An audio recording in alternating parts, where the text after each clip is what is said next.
clear hip. So there, when I did the clear hip, that looks kind of like the cursive lowercase e.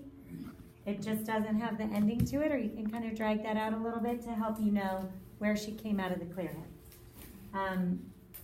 Then another kip here, squat on, long hang, cast, giant, giant, fly away. So for these routines in level 8, you're gonna see basically the same 6 skills in almost every routine you see. So really learn that shorthand. And the more videos you watch, and like you can just watch a video and just try and write it down. Don't do any execution. You know, just get pretty good at that. While you may not need it for the test, you really need it before you go into your first meet. And when you sit down and the judge calls you over for a conference and you just have a bunch of numbers on your page, bad idea. You're in trouble. So just sit and watch. I mean, you're gonna see kips, you're gonna see giants, clear hips, casts. You just have to get used to doing it. And if something crazy happens, stop writing shorthand, just start writing deductions. Like, don't let that hiccup in the routine make you like freeze for the rest of the routine. If something weird happens, you just gotta let it go and just drop everything and write deductions. 2 tenths, 3 tenths, 3 tenths. Like, it'll be the exception, and as you get better at weird occurrences, because they happen at every meet, you'll get less likely to do that. She's right. Almost every girl will have a cast in stand-half turn because very few of them do a fly. Yeah. 10 Right. years ago, you used to see straddle backs for everybody. And How you'll do you see- coach? So you coach like level 8, so those level 7s and level 8s. When you're watching your kids, practice the shorthand. Even if you're practicing adjusting your hand, it helps you over time. And then it'll become natural to you.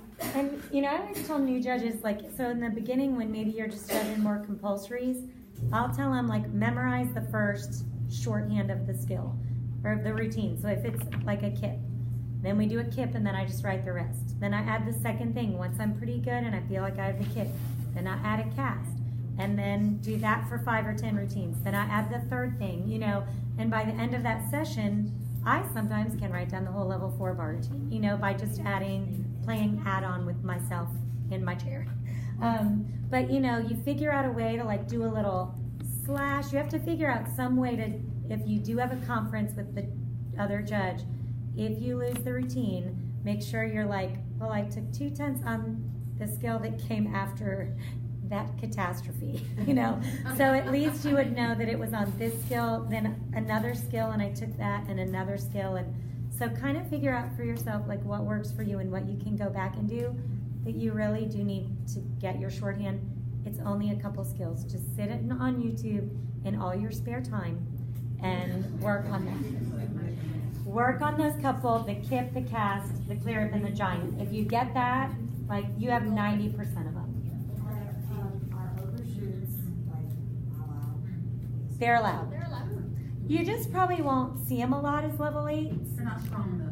It's scary. It's a scary thing to do. All right, so she has all of her skills, kip, half turn, kip. We already went through it, so she's good to go. She had a little, for me, she's on her giants here at the end. That was probably our biggest thing, really.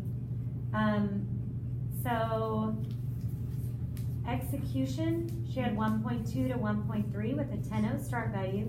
She had the turn. In the pirouette, she had a 3.67 in that kind of weak clear hip that she did over here.